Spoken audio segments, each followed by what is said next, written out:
राष्ट्र के प्रति और मध्य प्रदेश के प्रति समर्पित मेरे सभी सैनिकगण जो यहां उपस्थित हैं। ये कार्यक्रम हम मंचासीन लोगों के लिए नहीं है। यह कार्यक्रम आप लोगों को की केवल स्वागत नहीं, आप लोगों का केवल मान सम्मान नहीं, लेकिन आप लोगों को धन्यवाद अर्पित करने के लिए है कि आज आप राष्ट्र के मुख्यधारा के साथ जुड़कर राष्ट्र और प्रदेश निर्माण के लिए समर्पित भाव के साथ कार्य करने के लिए संकल्पित हो गए हैं। मैंने बार बार कहा है, पिछले 20 वर्षों में अनेक मंचों से कि नेता नेता बनता है दो चीजों के आधार पर।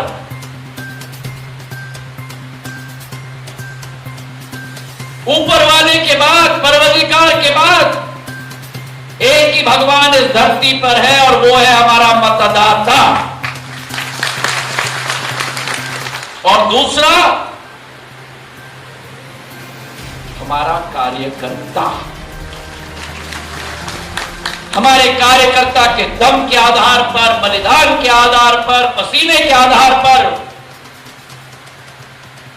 पार्टी की साख बनती है, और जब पार्टी की साख बनती है तो पार्टी के कार्यकर्ता के रूप में हमें कार्य करने का मौका प्रदान होता है। तो आज मेगांव से आए हुए सभी कार्यकर्ता,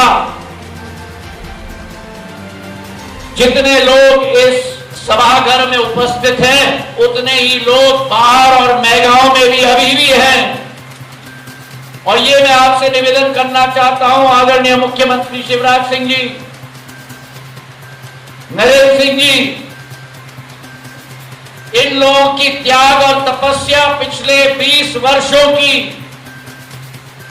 ये अपने हाथों में लेके आए हैं सदैव के लिए आपको और भारतीय जनता पार्टी को समर्पित करने के लिए। इनकी एक ही आशा, अभिलाषा और जिज्ञासा है कि इनकी मान और सम्मान बना रहे।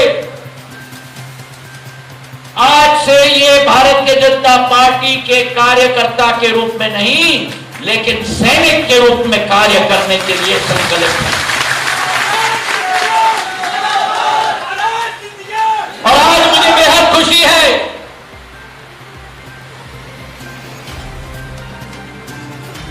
मैं अपने दादी को स्मरण करता हूं, मैं अपने पूज्य पिताजी को स्मरण करता हूं।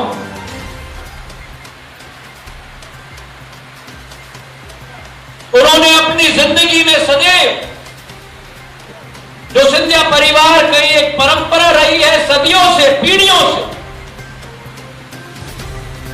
सदैव अपने बारे में कभी भी फिक्र न किया, सदैव सत्य का रास्ता अपनाया, चाहे उस पे कितने भी कांटे बचे हुए हों, जितना भी मुश्किल हो, कभी भी दिमाग से कार्य नहीं किया उन्होंने, सदैव उन्होंने दिल से कार्य किया। आसान नहीं था ये निर्णय लेना, लेकिन जब हमने देखा 15 वर्ष, 15 महीने ये भ्रष्टाचारी की सरकार, वादा खिलाफी की सरकार, और जनसेवा का पथ अगर सिंधिया परिवार ने अपनाया है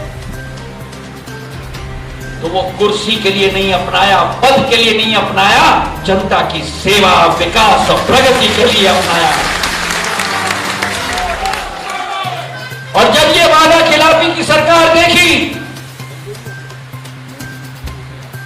ये नाइंसाफी की सरकार देखी, ये भ्रष्टाचार की सरकार देखी,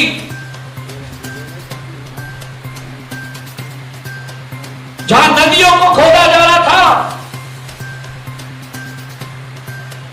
शराब की बिक्री चल रही थी। आपके वल्लभ भवन में जनता की अदालत नहीं लग रही थी, लेकिन ट्रांसफर उद्योग का अदालत लग रहा था। एक एक पद बिक रहा था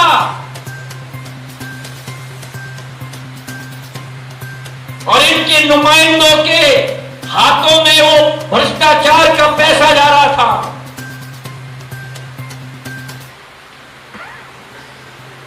और जो प्रण संकल्प मैंने लिया था, विकास का, प्रगति का, जो आशा हमारे दिल में थी, हमने वो संकल्प लिया कि वो वल्लभ भवन जिसका शिलान्यास शिवराज सिंह जी ने किया था, लेकिन फीता किसी और ने काटा। हमने वो संकल्प लिया कि ऐसे जननायक को, जिसने सदैव विकास, प्रगति, हमदर्दी, संवेदनशीलता का उदाहरण दिया है, 7.5 करोड़ की जनता का भविष्य अगर सुरक्षित रखना होगा तो शिवराज सिंह जी को सरकार में दोबारा स्थापित करना होगा। और आज मन में संतुष्टि है। ओपीएस अभी कह रहे थे, ये मेरे सम्मान की बात नहीं है, ये आपकी सम्मान की बात है, ग्वालियर चंबल संभाग की सम्मान की बात है, मध्य प्रदेश की सम्मान की बात है।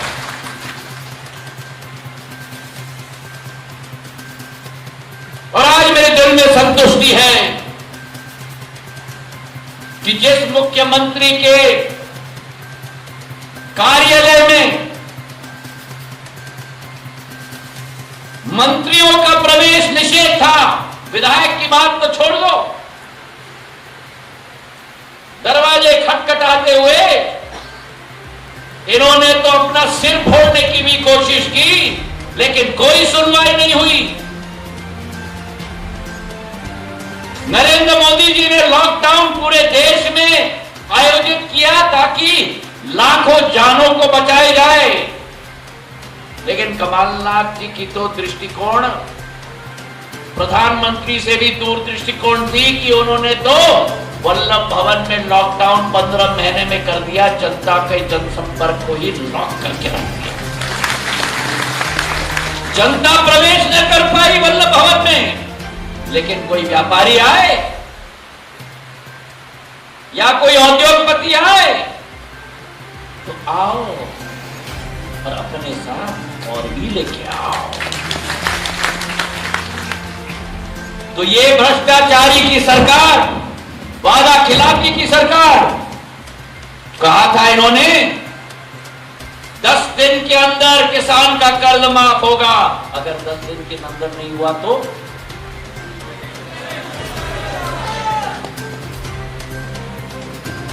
मैंने 10 दिन इंतजार किया, 10 महीने इंतजार किया, और जो वो न कर पाए,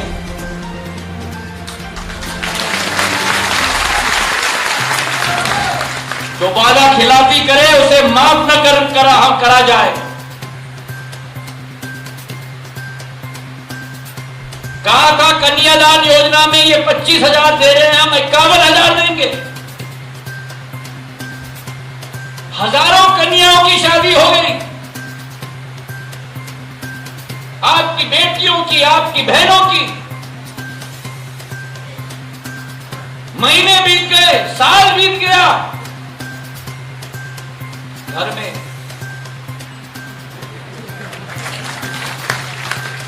51,000 नहीं मिले। कहा था बेरोजगार युवाओं को 4,000 रुपया प्रति माह भत्ता दिया जाएगा। मेरे युवाओं को मिला क्या?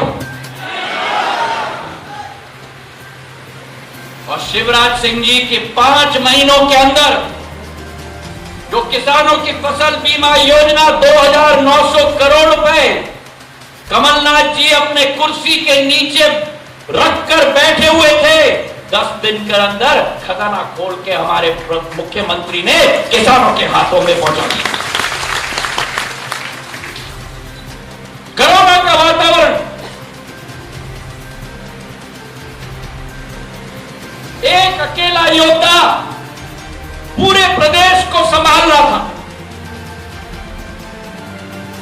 कांग्रेस का कार्य केवल आलोचना करना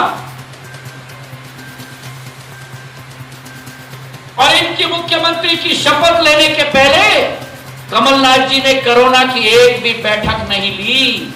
लेकिन इंदौर में जब बॉलीवुड की आईफा अवार्ड थी, अभिनेता और अभिनेत्री को दाएं बाएं खड़े करने में कोई चिंता नहीं रखी।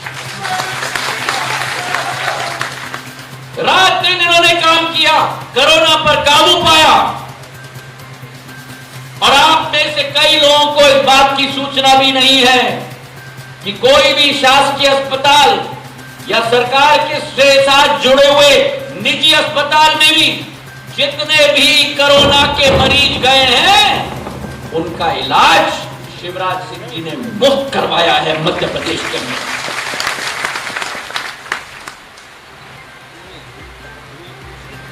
नौजवानों के लिए कोरोना का वातावरण देखते हुए एक ऐतिहासिक अधिनियम इन्होंने जारी किया कि आज के बाद मध्य प्रदेश में कोई भी सरकारी नौकरी होगी तो उसका पहला हक केवल मध्य प्रदेश के नौजवानों को दिया जाए। तो एक तरफ एक भ्रष्ट सरकार, एक वादा खिलाफी सरकार, और दूसरी तरफ एक किसानों की कल्याण की सरकार, एक नौजवानों की हमदर्दी की सरकार, एक महिलाओं के साथ न्याय करने वाली सरकार। अब आप बेगांव में जाकर मेरा संदेश देना कि अगर हमने ये लड़ाई लड़ी है, ये सत्ता की लड़ाई नहीं, ये बीजेपी कांग्रेस की लड़ाई नहीं, ये लड़ाई है ग्वालियर चंबल संभाग की पवित्र माटी की मान सम्मान और न्याय की लड़ाई है। और आज जब शिवराज सिंह जी हमारे समक्ष में हैं, एक वो मुख्यमंत्री जिनका चेहरा 15 महीने मैगांव में हमें देखने को नहीं मिला। 34 सीटों में से 26 सीटें जीती कांग्रेस ने, पहली बार इतिहास में। एक बार भी ग्वालियर चंबल संभाग में कदम नहीं रखा। ना बाबा ना, मैं तो वल्लभ भवन के इसी कमरे में बैठा, ये तो टपकने की सूरत ही नहीं। जब तक पसीना नहीं टपकेगा, जब तक बदन में वो पसीने से गर्माहट नहीं आएगी, तब तक जनसेवा का अनुभव नहीं होता किसी भी व्यक्ति। आज आपके समक्ष शिवराज सिंह जी ने ओपीएस भदौरिया जी, रणबीर जाटव जी और इमरती देवी जी के एक कथन पर, जो आप लोगों की लंबी ज्वलंत मांग थी, रतनगढ़ मैया की बांध की नहर की परियोजना, जो तीनों विधानसभाओं को पंजाब जैसे हरी क्रांति लेके आएगी, 160 करोड़ रुपए की मैगांव के लिए स्वीकृत करा दी। अरे तालियों की गड़गड़ाहट होनी चाहिए भाई, ये चंबल की ताली सुनाओ मुझे। अरे ऐसी ताली, अरे नीले शर्ट वाले,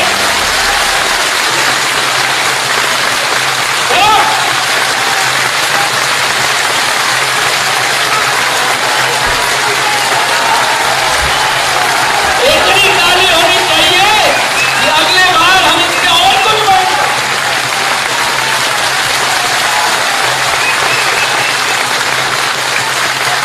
ये दिल की गहराइयों से आपको धन्यवाद अर्पित किया जा रहा है शिवराज सिंह जी, क्योंकि आपने मैगांव के क्षेत्र के इस पीढ़ी की नहीं, लेकिन आने वाले 3 पीढ़ियों का भविष्य को आपने सुरक्षित करा दिया इस योजना के तहत।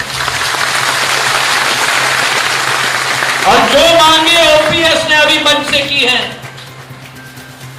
जिनका दिल इतना विराट हो, हमने बहुत चर्चा की है पिछले 3-4 महीनों में जानता था।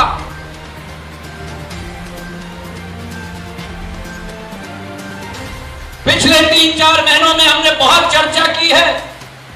इनके दिल में एक ही ख्वाहिश है, ना सत्ता का ना कुर्सी का। मेरे दिल में एक ही ज्वालामुखी है, वो मध्य प्रदेश की सेवा की ज्वालामुखी है, ये शिवराज सिंह। और यही एक दोनों दिलों में संगम है।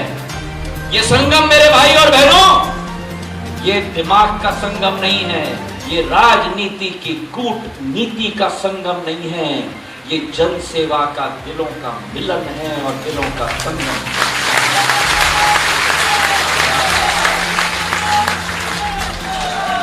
और उनके पास बैठे हुए नरेंद्र सिंह जी, 20 वर्ष हो गए। मेरे पूज्य पिताजी इनको जानते थे, मेरी दादी के साथ इन्होंने कार्य किया है। और जब मैं पहली बार सांसद बना था और ये प्रदेश के कैबिनेट मंत्री थे, तब से मैंने इनमें जो ललक देखी है विकास के लिए और प्रगति के लिए। और जो भी मौका इनको मिला है राजनीति में, चाहे प्रदेश में हो चाहे केंद्र में हो, धक विकास की योजना निकालने जा रहे हैं। ग्वालियर चंबल एक्सप्रेसवे जो संध्या जी ने बात की, हम तीनों ने मिलकर यह संकल्प लिया है कि नितिन गडकरी जी ने स्वीकृति दी है, जितना हमारा ध्यान शिलान्यास पे है उतना ही ध्यान हमारा लोकार्पण पे भी होगा कि समय सीमा पर इसका कार्य समाप्त हो। और आप चिंता न करें, आपने चिंता व्यक्त की कि हमें उत्तर प्रदेश से जुड़ना है।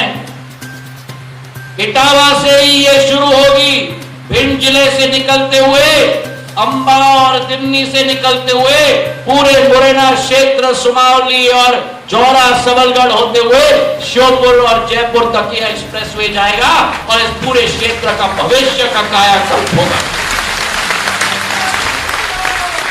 तो ये मैं गांव की जनता को संदेश भेज देना कि ये जो त्रिमूर्ति आप देख रहे हो आपके सामने, ये राजनीति की त्रिमूर्ति नहीं है, ये कुर्सी की त्रिमूर्ति नहीं है। इस त्रिमूर्ति के लिए कुर्सी केवल एक माध्यम है, कुर्सी लक्ष्य नहीं, केवल एक माध्यम है जनसेवा के लिए। यह संदेश मेरा भेज देना पूरे मैगांव क्षेत्र की जनता को। और निर्णय करना होगा या उस जोड़ी के बीच में, बड़ा भाई छोटे, जिनका लक्ष्य केवल कुर्सी है। जब से जमीन खिसक गई तो दोनों को खुजली बहुत आ रही है। यार अब थोड़े आगे होना यार, आगे आगे किसको, वो जोड़ी जिनका लक्ष्य कुर्सी हो और ये त्रिमूर्ति जिनका लक्ष्य आपके चेहरे पर खुशहाली का एक मुस्कुराहट देखने की ख्वाहिश और आपकी विकास और प्रगति करने का ख्वाहिश। अगर मेरे साथ सहमत हो, हाथ उठाकर आश्वासन दो कि इस मैगांव में आप सब एक सैनिक बनके पूरी तरह से, लगन से, मेहनत से, संजय जी हाथ ऊपर, लगन से हम लोग लगेंगे। भारतीय जनता पार्टी का झंडा केवल नहीं, विकास का झंडा, प्रगति का झंडा और जनसेवा